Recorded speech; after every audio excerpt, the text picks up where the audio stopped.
Pangulong Bongbong Marcos hindi natuloy sa pagpunta dito sa Dubai, UAE ngayong araw ng November 30, 2023 dahil yan sa issue ng 17 Pinoy na na-hostage sa Red Sea. Ito pa naman ang rason kung bakit magsasara ang Polo Dubai ng November 30 hanggang December 1 dahil nga bibisita dito ang presidente natin.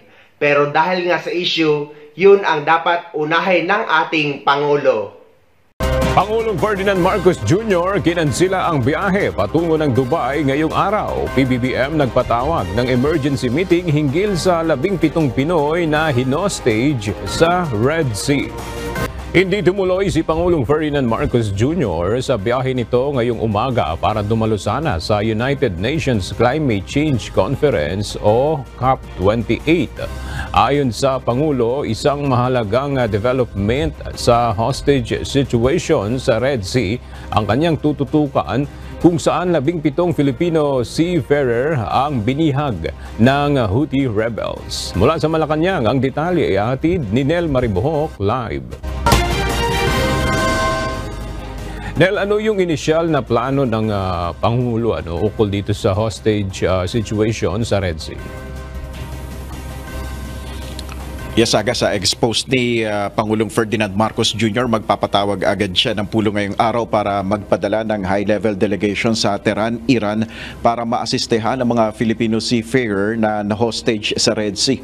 Ito ang sinasabing dahilan ng Pangulo kaya kinanselan niya ang kanyang biyahe ngayong umaga papuntang Dubai, UAE para dumalo sana sa Climate Change Conference o COP28. Ganito rin ang sinabi ni Department of the Interior and Local Government Secretary Benhur Abalos na kasama rin sana sa delegasyon.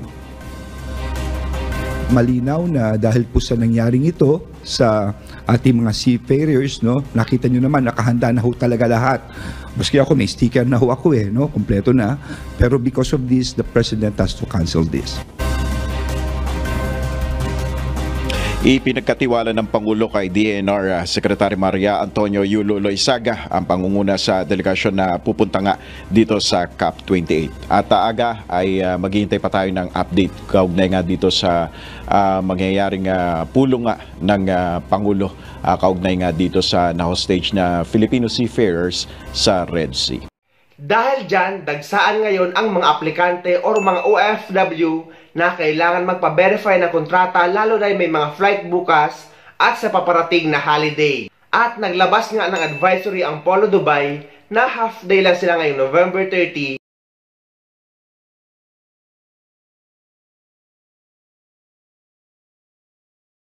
Sa mga hindi naman inabot ng cut-off at makakauwi sa Pilipinas na walang dalang Polo verified contract, may dalawa kayong pwedeng gawin, guys. Una ay ipalakad nyo sa inyong representative dito sa Dubai para ma-verify ang kontrata nyo at isi-send sa inyo scanned copy sa email or sa WhatsApp. Pangalawa, guys, ay pwede kayong magsadya sa pinakamalapit na POA office sa lugar nyo at mag-submit kayo ng affidavit of undertaking para mabigyan nila kayo ng OEC. So ayun, guys, sana may nakuha kayo idea at sana nakatulong ang video na ito sa inyo.